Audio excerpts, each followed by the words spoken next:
Hi everyone, Beth from True North Media Company, giving a check-in with you. It is now August.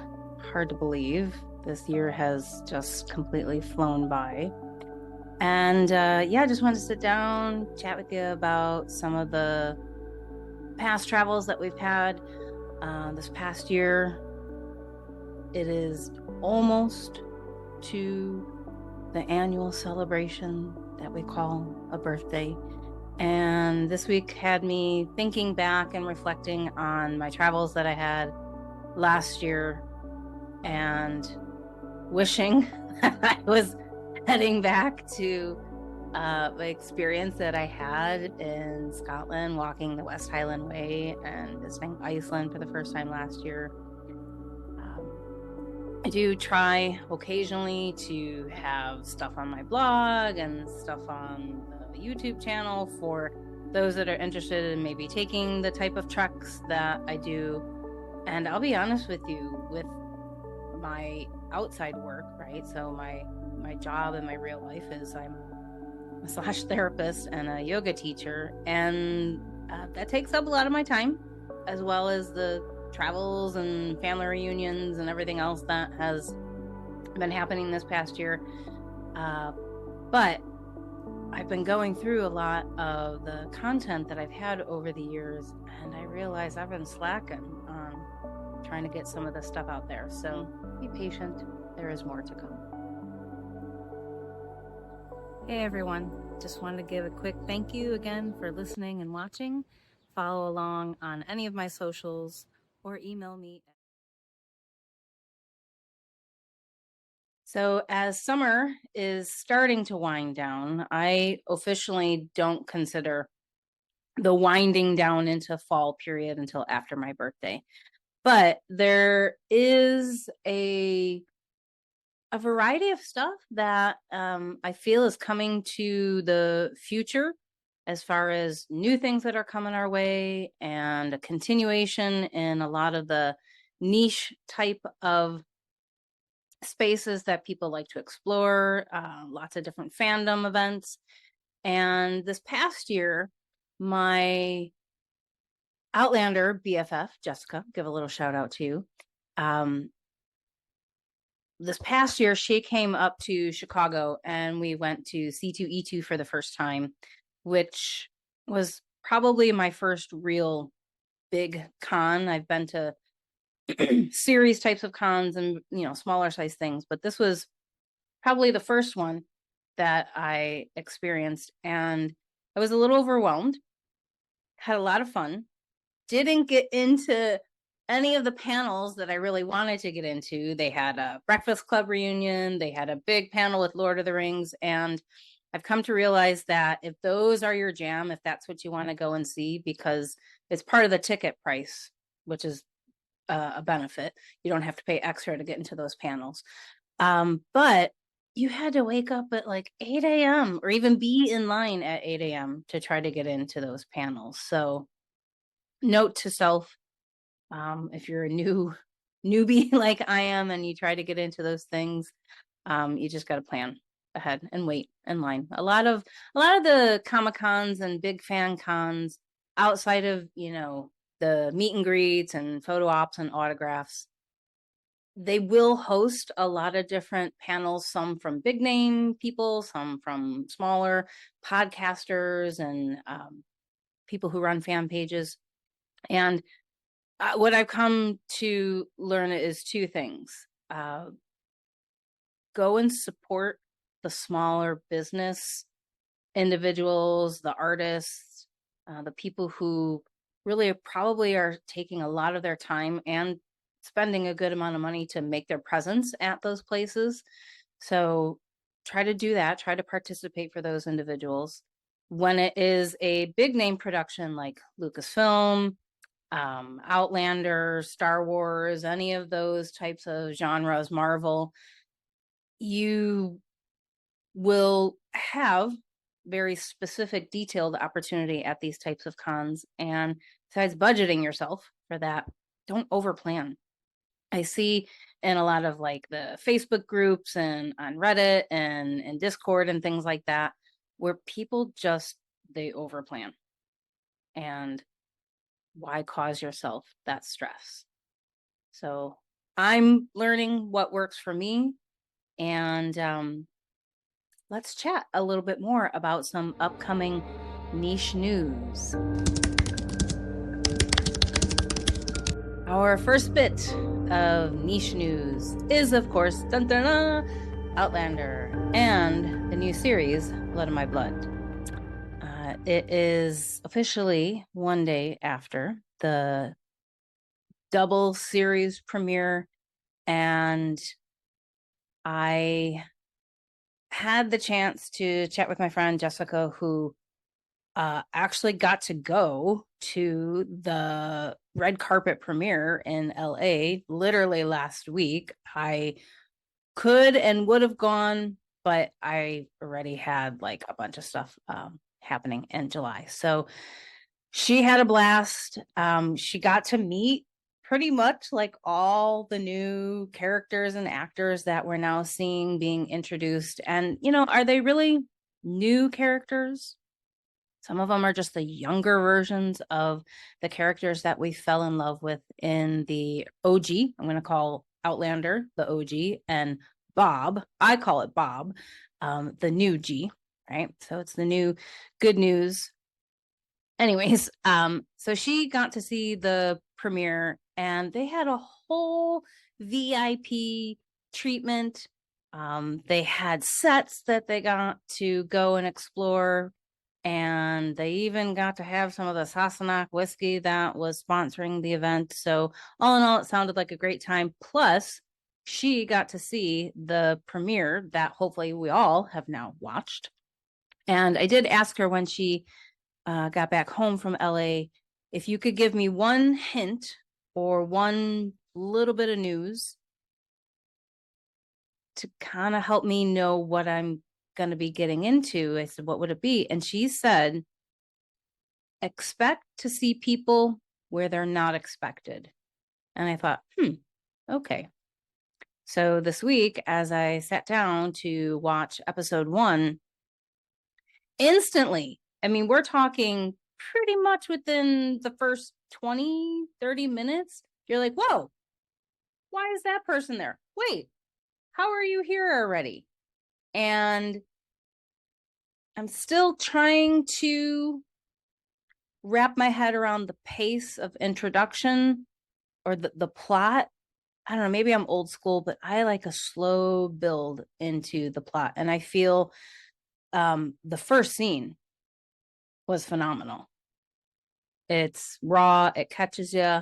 And because I do have a love for Scotland, it starts to showcase the landscape and the clans and so on. But I was not expecting some of the story flow to come in so fast. I'm not saying I didn't like it. I just was not expecting it. And I'm trying to not give spoilers if you have not had a chance to watch it yet. But a lot of action, a lot of intensity right away. But I do hope that how they build into it and continue with the character development will just help us fall in love all over again with the younger versions of many of the OG characters from Outlander. You can kind of see this way, right? So I got the mirror images. So next month, I am going to take one more trip to Scotland. I don't care if you think I'm crazy. I've probably been to Scotland every year, sometimes twice a year since 2021, 22. I think it's 22 was the first time I went to Scotland. And whether you're going there because you fell in love with the series, or you have some history there, or you just like castles and landscape, Scotland is a great place to travel to. So we're going to get an opportunity to experience another series-specific con called LandCon. And it's set in Edinburgh, which I will always happily go back to Edinburgh. I am really excited, though. This time I'm going to be staying closer to Carlton Hill, and have an opportunity to stay at the Rock House, Edinburgh, which is a very historic building. And even from like the patio, I guess you get views of Carlton Hills. So it's nice to try different areas to stay. Obviously, you want to stay within a certain budget. And it's again, it's pretty easy to get around Edinburgh, even though it's a little bit of a walking city. There are going to be hills, there are going to be good shoes that you need to wear, but we are going to get a chance to do some exploring around Edinburgh and maybe even go to Glasgow before the LandCon. And oddly enough, I feel like this con overall has a better pricing as far as the pass that you buy to enter into it, and then the photo ops, autos, much more affordable than some of the cons that I've gone to in the States. Now, getting over there and your hotel, so air and hotels are always going to be the big price bulk of what you spend for any kind of travel that you do. And of course, if you can share it, the cost with friends, it just makes it even more enjoyable. So if you're going to be heading over to Scotland in 49 days, hope to see you there. So if you are wanting some more advice on travel ideas to Scotland, things to do and see, I do have a lot already posted on my blog and on my YouTube, but you can always reach out to me. I will respond because I am a real person. All right. So yeah, so fall is coming up. Starting to feel, the fall-ish vibes. Obviously, everything in advertising starts 2 to 3 months ahead of time. And I am one of those types of individuals who I'm okay with starting to see Halloween stuff in July and August. It just gives me something else to look forward to. And if you are a big, big horror buff like me, you have gotten some really great news of lately. I've heard some fantastic news for Chicago's River North neighborhood. If you've been to River North, you know that it's a pretty happening place, from restaurants to the Guinness Brewery, which opened a couple years ago. But I recently read on a variety of Chicago-based outlets that Universal destinations and experiences, yes, the ones that you know very well from Halloween Horror Nights in Orlando, Chicago is going to be getting a horror unlimited, unleashed event space.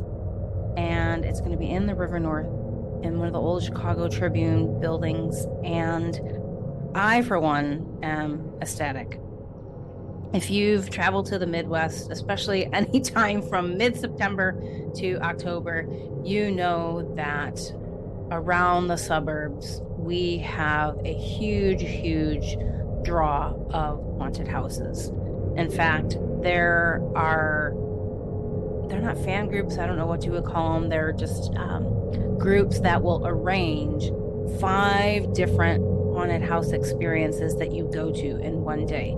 And I have yet to try that. I'm going to see if I can try to do that this year. A couple years ago, I actually worked at one of the big name haunted houses on the south side, which is not too far from me in Lockport. And yeah, there's an array of cool things to choose from in October. Chicago itself, of course, has a huge, huge history of hauntings and tragedies and ghost stories and tours that you can take around the city. But this is something that obviously is a bigger name backed project. And it'll be interesting to see what becomes of it. Obviously, it'll be a big thing for the fall and for the Halloween season, but I hope that it does have some success all year round. And one of the fun things that I like to do each year is to create what I call the alternative travelogue. You see a lot of folks will have a variety of blogs and podcasts and even little guidebooks that you can buy. And I try to focus in on some of the big name things to put into the alternative travelogue, but also just experiences that I personally have tried and can recommend and kind of give you from like a firsthand viewpoint. So stay tuned, all you ghouls and goblins out there. And we're back. So, niche news always kind of has something going on. I started this focus of travel writing, focus on wellness, information, adventure. I mean, these are all the things that I find enjoyable now that I'm in my 50s and can afford to travel more and so on. The goals for the rest of the year, of course, is to continue to focus in on wellness practices. And it's been a very, very hot, oddly hot summer here in Chicago. We've had the 90s even in like mid-June, which is not normal. So if you have been struggling with the heat of the summertime, there are a variety of things that you can do physically, mentally, and I'm always going to encourage people to take time out for self-care. One of the things that I say in a lot of my yoga classes that I teach is that you are your best caretaker. But what does that really mean when we speak of self-care? The good news is that self-care can come in many, many shapes and forms, like we do. So it can focus in on mental health, meditation. It can focus in on physical health, just getting out and moving or being indoors and moving. Sometimes stretching is the answer. Sometimes strengthening is the answer. This is something I always tell my massage clients, that if you've been having a lot of inflammatory type of conditions popping up in the summertime, one of the key things that you can focus in, well, you can focus in on two things. Spring is one of the best times to quell or minimize that inflammatory building in the body. It's a principle in Ayurvedic medicine that each pre-season is a time that you can practice things to minimize something that will come up in the next season. If you naturally are a hot person, hot-headed, you've got autoimmune diseases, you've got degenerative type of arthritis, there are things that you can do in spring to help. When you're in the season and it is currently happening to you, sometimes it's really taking a look at your whole environment and making those changes. Changes in diet can help with your body and wellness, even in your mind. Obviously, you should listen to your medical providers if you are seeking their advice, and to not overseek advice, especially when you're in a pain cycle or in a heightened stress cycle. As we start to wind down from summer, we get into fall. And in the language of Ayurveda, fall is also another time that people can do certain types of cleansing. Fall is also the season where the Vata dosha, the air quality element within us, starts to rise. And while the temperatures may get a little bit cooler, we might notice some different things popping up in the body. You might notice more nervous system conditions rise. You may notice sinus and headaches begin to increase. You may also have the positive part of that building where you become more creative. Oddly enough, fall can be a very creative time for those Vata individuals who just naturally are that way. And whether you believe in Mercury retrogrades or not, you may find that you get a burst of a creative spark. So harness on to those positive elements of your energies, of your flow, and just learn to really listen and to take the right steps for those self-care practices. This year, I know I have not had an opportunity to do a lot of the meditations that I've had on my Substack. I'm hoping to be able to focus and get back in on that. This year's just been odd. You know, I'm still recovering from a back injury that I gave myself back in January through a coughing fit. I guess that's one of the beautiful things of when you turn 50, you can have just new things happen to your body when you wake up. But luckily, I've had the knowledge and a little bit of support from friends to help me deal with that low back disc stuff. And so I'm feeling like I can do a little bit more movement-based blog posts and little videos for those of you that are on the paid subscribers. I really try to offer much of the information that I write about or vlog about for free. I don't know if you're like me, but I am sick and tired of trying to be sold something. Everywhere you go, whether you're watching something, whether you're writing something, reading something, we always get these little pop-ups. Buy this, buy this, buy this.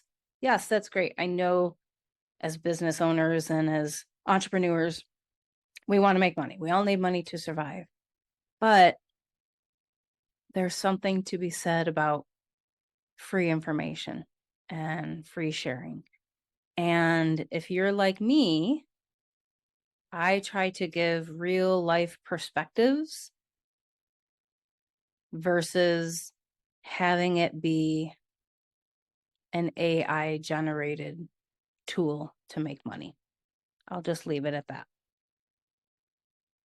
So thanks for checking in, hanging out with me.